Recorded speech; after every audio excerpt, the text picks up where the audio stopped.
There is something that happens to the empath when their emotions are consistently dismissed, that most people who do the dismissing never fully understand. Because from the outside, the empath appears to absorb it. They do not immediately escalate. They do not respond to invalidation with the kind of visible, dramatic reaction that might signal to the other person that something significant has just occurred. They often nod, or go quiet, or find a way to continue the conversation that makes it seem as though the moment passed without lasting consequence. And this appearance of absorption is precisely what makes invalidation so consistently underestimated as a cause of the empath's eventual departure. It looks, from the dismissing person's vantage point, like nothing happened. What is actually happening is something far more significant and far more cumulative than the surface suggests. The empath feels with a depth and specificity that most people do not fully appreciate until it is gone from their lives. When they share an emotional experience, a fear, a hurt, a moment of vulnerability, an observation about the relational dynamic that is causing them pain, they are not simply venting or seeking sympathy in the casual sense of those words. They are offering something precise and genuine from their interior world, something that required a degree of trust to surface and a degree of courage to voice. The act of emotional sharing for the empath is one of the primary ways they build and maintain genuine connection. It is not peripheral to the relationship. It is one of its central structures. When this sharing is dismissed, when the response is minimization, deflection, comparison to someone else's experience, or the subtle but unmistakable communication that the emotion being expressed is excessive, inconvenient, or simply not something the other person is interested in engaging with, something specific happens inside the empath, not immediately visible, not dramatically expressed, but real and consequential nonetheless. A small withdrawal occurs, not a decision, not a conscious choice to begin moving away, but an automatic protective response in a part of the empath's psychology that is older and faster than conscious decision-making. The nervous system, which has registered the dismissal, clearly, even when the conscious mind is still trying to be understanding about it, makes a small adjustment. The channel through which emotional sharing flows narrows slightly. The trust that underpinned the sharing contracts, by a degree that is not yet significant on its due, but that begins, from this point, to accumulate. This is what makes invalidation so specifically dangerous to the empath's continued presence in a relationship, not the single incident, though a single incident of sufficient severity can do significant damage, but the pattern, the consistency of the experience of bringing something genuine and having it met with something that communicates its unworthiness of genuine reception. Each dismissal adds to the total. Each minimization narrows the channel a little further. Each deflection builds the internal case that this is not a space where the empath's emotional reality is safe to inhabit fully, and the empath, whose entire relational life is organized around the quality of emotional safety in their connections, responds to the gradual erosion of that safety by beginning, slowly and without announcement, to leave. By the time the departure becomes visible, the internal departure has usually been underway for a very long time. The empath did not stop sharing their emotions in a single moment. They stopped over the course of many moments, each one a small withdrawal in response to a small dismissal, accumulating toward an internal distance that eventually becomes simply too great to cross back over. They did not leave because they stopped caring. They left because caring in that direction had stopped feeling safe enough to continue.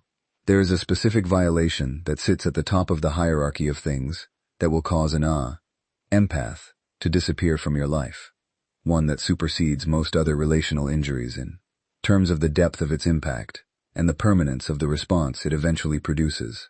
It is not the loudest or the most dramatic violation. It does not necessarily arrive in the form of an obvious betrayal that everyone around the empath can see and name clearly. It often happens quietly, in the private space of the relationship, in a moment that the person doing it may not even recognize as significant.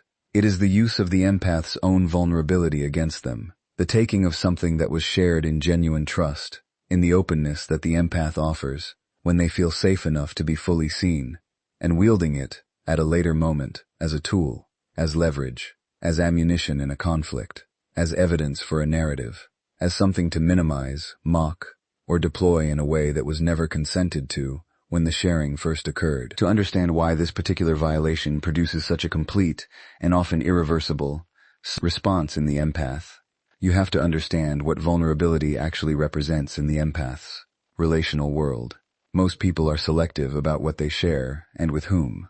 They maintain a certain degree of protective distance in most relationships and offer fuller access only to a small number of people who have demonstrated over time that they can be trusted with it. The empath operates differently. Their capacity for genuine openness is one of the most defining features of who they are. They do not share vulnerability strategically or sparingly, rationing it out only when sufficient evidence of trustworthiness has accumulated. They share from a place of fundamental belief in the goodness of the person they are with, from a genuine, often courageous willingness to be fully known that most people never quite manage in the same depth. This willingness is not naivety. It is a gift, one of the rarest and most valuable things a person can offer another human being in the context of an intimate relationship. And the empath, when they extend this gift, is doing so from a place of genuine trust that requires the other person's honor to remain safe. When that trust is violated, when the thing shared in vulnerability is later turned around and used in a way that was never part of the implicit agreement of the sharing, something breaks in the empath that does not mend in the same form. Not because the empath is unable to forgive. Their capacity for forgiveness is, in most cases, extraordinary. But because the violation of this particular trust does not simply cause hurt, it retroactively changes the meaning of everything that came before it. Every moment of openness, every conversation in which the empath allowed themselves to be fully seen, is now recontextualized in light of what that openness was apparently available to become. And the recontextualization is not something that can be argued away or apologized away in the same way that other relational injuries can be addressed. What the empath loses in this moment is not simply trust in that specific instance. They lose the felt safety of having been genuinely received in all the moments that preceded it. And without that felt safety, without the sense that the sharing was met with the honor it deserved, the foundation of the connection is revealed to be something other than what the empath believed they were standing on. There are many things an empath can move through and remain. The weaponizing of their vulnerability is rarely one of them, because what was broken in that moment was not just trust. It was the specific and irreplaceable safety of having been genuinely open with someone who was not actually worthy of it. There is a misunderstanding about empaths that runs so consistently through the way people treat them that it deserves to be addressed with complete directness. The misunderstanding is this, that the empath's extraordinary capacity for giving is a permanent resource that does not deplete, that the depth of care they offer, the consistency of their support, the quality of attention they bring to the people in their lives is simply how they are, a feature of their nature that operates independently of what they receive in return, that does not require reciprocation to sustain itself, and that will continue indefinitely, regardless of how the balance of the relationship is maintained. This misunderstanding is not always malicious. Sometimes it develops simply because the empath is so skilled at giving, and so genuinely willing to give, that the absence of reciprocation never produces the visible deterioration that most people would use as a signal that something needs to change. But the absence of visible deterioration is not the same as the absence of depletion. And what accumulates inside the empath, who gives consistently without receiving, is something that cannot be detected from the outside until it reaches the point where the empath themselves can no longer contain or compensate for it.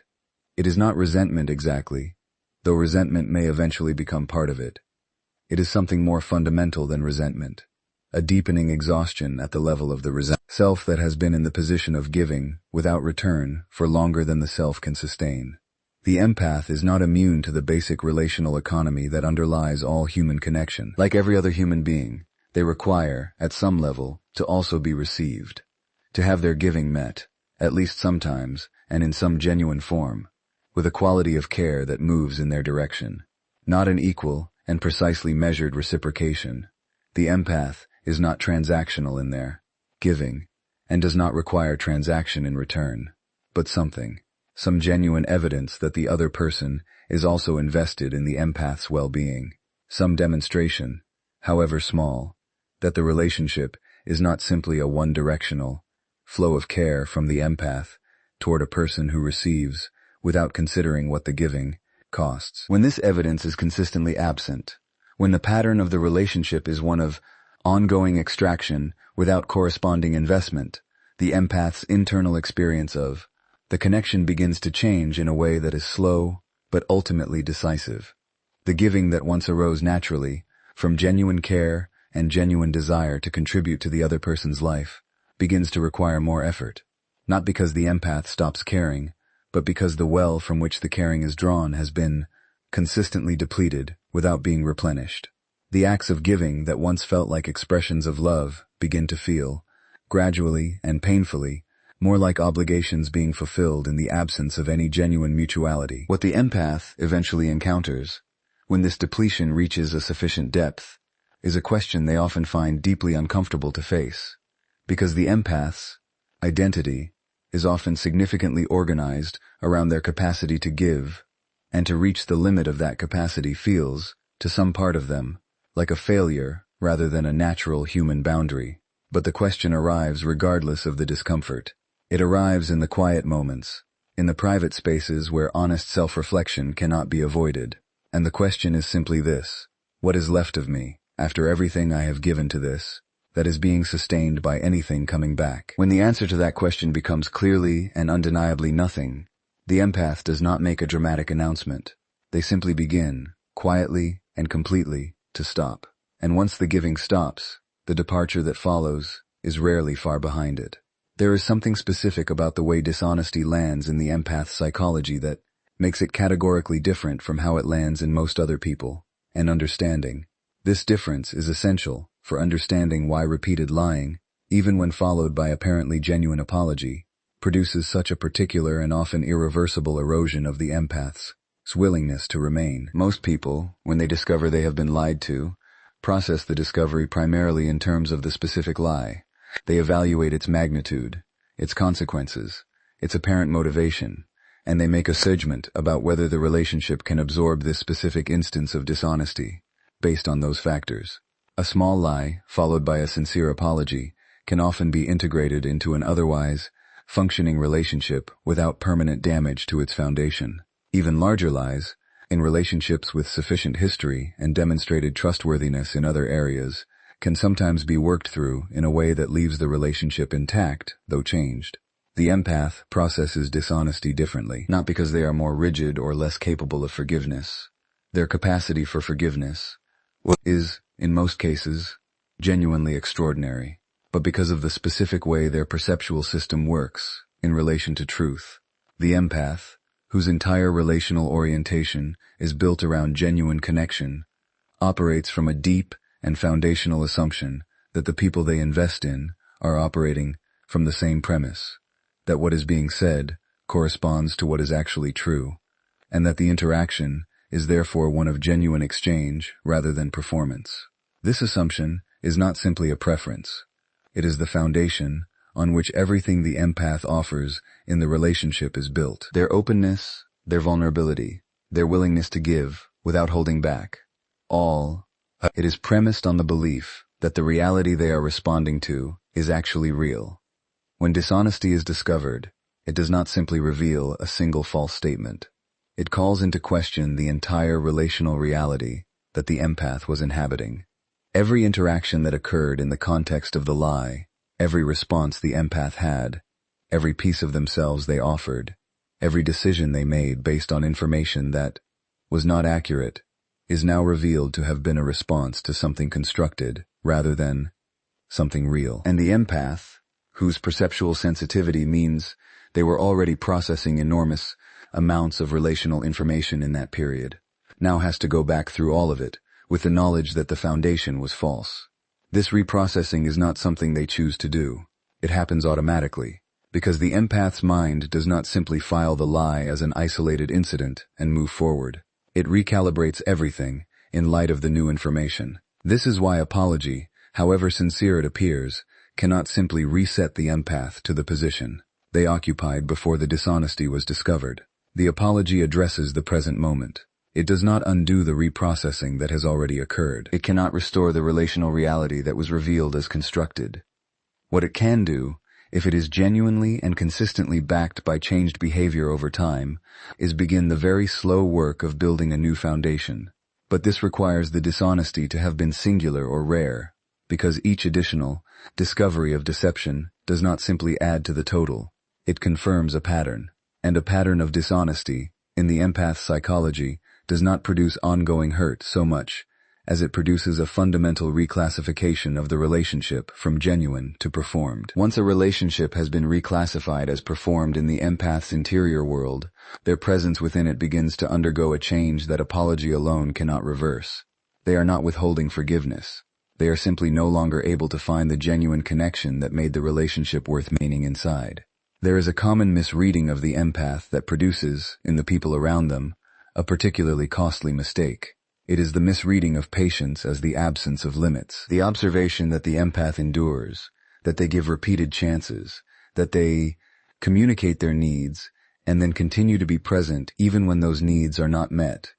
And the conclusion drawn from this observation that the endurance is therefore unlimited, that the empath's willingness to stay through difficulty and to keep trying is evidence that there is no point at which the staying will stop. This conclusion is incorrect in a way that becomes undeniable only after it is too late to address, after the empath has reached the specific internal threshold that converts their most complete and most permanent form of departure from a possibility into a certainty. The empath does not establish limits casually. The process through which they arrive at a clearly stated boundary is typically long, careful, and marked by significant internal examination. They do not issue ultimatums or set conditions impulsively or in the heat of conflict. When an empath tells you clearly what they need, when they name a specific behavior that is causing harm and ask, explicitly or implicitly, for it to change, that communication is the version of a product of a process that was already well underway before the words were spoken. It represents not the beginning of a negotiation, but the conclusion of one that was already happening internally. The empath has already considered, at length, whether the need is reasonable, whether the communication is fair, whether the relationship is worth the vulnerability of stating it. By the time the limit is expressed, the empath is not testing to see if it will be heard. They are giving the relationship the opportunity to demonstrate whether it is capable of honoring what they have finally been willing to ask for. When the boundary is violated, when the behavior continues despite the clear communication, when the limit is met with minimization or deflect or temporary change followed by quiet reversion to the original pattern, something shifts in the empath's internal accounting of the relationship that is different from any of the earlier erosions we have discussed. The dismissal of emotions, the depletion of giving without return, the damage of dishonesty, all of these are serious, and all of them contribute to the empath's gradual internal departure. But the repeated violation of a clearly stated limit carries a specific additional weight that the other injuries do not, because the boundary violation is not something that can be attributed to the other person's unawareness. The empath communicated clearly. The other person received the communication. The continuation of the behavior after that communication is therefore not the product of ignorance. It is a choice. And the empath, whose perceptual sensitivity makes that choice unmistakably visible, even when it is dressed in the language of forgetting or accident or gradual reversion, processes it as exactly what it is. What the repeated boundary violation communicates to the empath, beneath any surface explanation the other person might offer, is a specific and devastating message that the empath clearly stated needs are not considered binding, that their comfort and safety within the relationship are not a priority that will be honored, when honoring it requires consistent effort or the modification of the other person's behavior, that the relationship, at a fundamental level, is organized around the other person's preferences rather than any genuine mutuality of care. This realization does not produce anger in the empath so much as it produces clarity, and clarity, in someone who has been generous with their patience and honest with their communication, always eventually produces the same response. They stop explaining, they stop asking, and then, quietly and completely, they stop being there. There is a dynamic that develops in certain relationships with empaths that is so gradual in its formation that neither person typically notices when it crosses from something understandable into something unsustainable. It begins reasonably enough. The empath, whose natural orientation is toward care and support, offers their presence to someone who is struggling. They listen. They hold space. They bring their particular quality of attunement to the other person's difficulty in a way that genuinely helps. And in the early stages of this, there is something real and reciprocal about the exchange. The person being supported feels genuinely received, and the empath feels the particular satisfaction of their gifts being used in service of someone they care about. This is healthy connection functioning as it should. But in certain relationships, the dynamic does not remain at this balanced starting point. Something shifts, gradually, without announcement, in small increments that are individually easy to overlook. The empath's supportive presence, which was initially one dimension of a fuller relationship, begins to become the primary purpose of the connection. The other person's emotional regulation starts to depend more and more consistently on the empath's availability. The range of topics that can be discussed begins to narrow toward the other person's needs, experiences, and emotional states. The empath's own interior life, their own struggles, their own uncertainties, their own need for the kind of care they consistently offer, finds less and less space in the dynamic. And the relationship that began as genuine connection gradually becomes something that functions more like a service, one that the empath is expected to provide continuously, without reciprocity, and without acknowledgement of the cost. What makes this dynamic particularly difficult for the empath to name and address is that the person depending on them is often genuinely struggling. The empath can feel the reality of the other person's need. Their natural response to genuine need is to meet it, and the meeting of it continues to feel, at least initially, like an expression of their genuine care. But what accumulates beneath this continued meeting is something the empath's care orientation makes it difficult to attend to: the reality of their own depletion, the growing absence of the emotional reciprocity that sustains genuine connection, the quiet but persistent awareness that the relationship has become a place where they give and give and give, and where the giving is expected rather than appreciated, taken rather than received, and never returned in kind. The empath, who is being used as someone else's primary emotional regulation system, experiences something specific over time that is worth naming precisely. It is not simply that they become tired, though the exhaustion is real. It is that the self, which shows up in the relationship, becomes progressively smaller, because a relationship that is organized entirely around one person's emotional needs has no space for the other person's full humanity. The empath begins to disappear within the connection before they disappear from it. Their own needs, their own emotional reality, their own interior life, rendered invisible by a dynamic that has no interest in anything except what the empath can provide. When the empath finally becomes aware of this, when the absence of space for themselves within, the relationship becomes undeniable. The withdrawal that follows is not a sudden decision.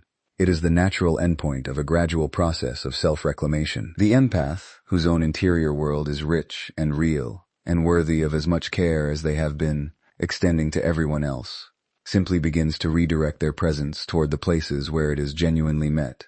You cannot be someone's entire emotional world and also remain whole yourself. And the empath, eventually, always chooses wholeness. There is a particular kind of harm that sits in its own category among the things that will cause an empath to leave, not because it is the loudest or the most obviously cruel, but because of where it strikes. It does not target what the empath does. It targets who the empath is. And there is a fundamental difference between these two things that matters enormously in terms of what the empath can absorb and what they ultimately cannot remain through. Criticism of behavior, disagreement with choices, even conflict about values. These things are difficult, and handled badly, they can cause real damage, but they are navigable in a way that leaves the core of the relationship intact. But a consistent, sustained pattern of making the empath feel wrong for their authentic self, for the depth of their feeling, the quality of their perception, the particular way they move through the world, reaches something that the empath's ordinary resilience cannot indefinitely protect. The empath's authenticity is not simply one feature of their personality among others that could be modified without significant consequence. It is the center. Everything about how they relate, how they connect, how they give and receive and process their experience of being alive, all of it flows from a place of genuine interiority, that is, For the empath, non-negotiable at the deepest level. They cannot be half authentic. They cannot compartmentalize the depth of their feeling into a version that is more convenient for someone else's comfort. They cannot switch off the perception, the sensitivity, the particular way of engaging with emotional reality that is simply how they are built. When someone who matters to them consistently communicates, through words or through behavior, that these qualities are the problem, that the empath would be easier to be with if they felt less, noticed less, expressed less, needed less space to be fully themselves. The empath does not simply feel criticized. They feel fundamentally unwelcome in the relationship as who they actually are. This experience of being punished for authenticity tends to produce a specific sequence in the empath's interior world. Initially, they will often attempt to understand the other person's perspective. Their natural orientation toward empathy means they will genuinely consider whether the feedback contains something useful, whether there is a way they could express their nature that would create less friction in the relationship. They will extend the kind of generosity in interpretation that they extend to most relational difficulties. But if the pattern continues, if every expression of genuine feeling is met with suggestions that it is excessive, if every instance of honest perception is dismissed as oversensitivity, if every moment of authentic self-expression is followed by some form of correction or withdrawal, the empath eventually reaches a conclusion that their generosity of interpretation cannot prevent. The conclusion is that this relationship does not have space for who they actually are. And the empath, whose entire relational life is organized around genuine connection, around the experience of being truly seen and truly received, cannot sustain meaningful investment in a relationship that has no space for their actual self. Connection, for the empath, is not simply being in proximity to another person. It is the experience of being genuinely met in one's full reality. When that experience is consistently absent, and when its absence is compounded by the active communication that the full reality is the problem, the empath begins to withdraw from the relationship in the most fundamental way possible. Not just emotionally or physically, but at the level of genuine presence. They stop being fully there before they stop being there at all, because there was no longer any version of there that had room for all of who they are. And a person who cannot bring their whole self to a relationship will eventually stop bringing any of themselves to it. There is a particular kind of harm that sits in its own category among the things that will cause an empath to leave, not because it is the loudest or the most obviously cruel, but because of where it strikes. It does not target what the empath does. It targets who the empath is, and there is a fundamental difference between these two things that matters enormously in empath. Terms of what the empath can absorb and what they ultimately cannot remain through. Criticism of behavior, disagreement with choices, even conflict about values. These things are difficult, and handled badly they can cause real damage, but they are navigable in a way that leaves the core of the relationship intact. But a consistent, sustained pattern of making the empath feel wrong for their authentic self, for the depth of their feeling, the quality of their perception, the particular way they move through the world, reaches something that the empath's ordinary resilience cannot indefinitely protect. The empath's authenticity is not simply one feature of their personality among others that could be modified without significant consequence. It is the center, everything about how they relate, how they connect, how they give and receive and process their experience of being alive. All of it flows from a place of genuine interiority, that is, for the empath, non-negotiable at the deepest level. They cannot be half authentic. They cannot compartmentalize the depth of their feeling into a version that is more convenient and for someone else's comfort. They cannot switch off the perception, the sensitivity, the particular way of engaging with emotional reality that is simply how they are built. When someone who matters to them consistently communicates, through words or through behavior, that these qualities are the problem, that the empath would be easier to be with if they felt less, noticed less, expressed less, needed less space to be fully themselves, the empath does not simply feel criticized. They feel fundamentally unwelcome in the relationship as who they actually are. This experience of being punished for authenticity tends to produce a specific sequence in the empath's interior world. Initially, they will often attempt to understand the other person's perspective. Their natural orientation toward empathy means they will genuinely consider whether the feedback contains something useful, whether there is a way they could express their nature that would create less friction in the relationship.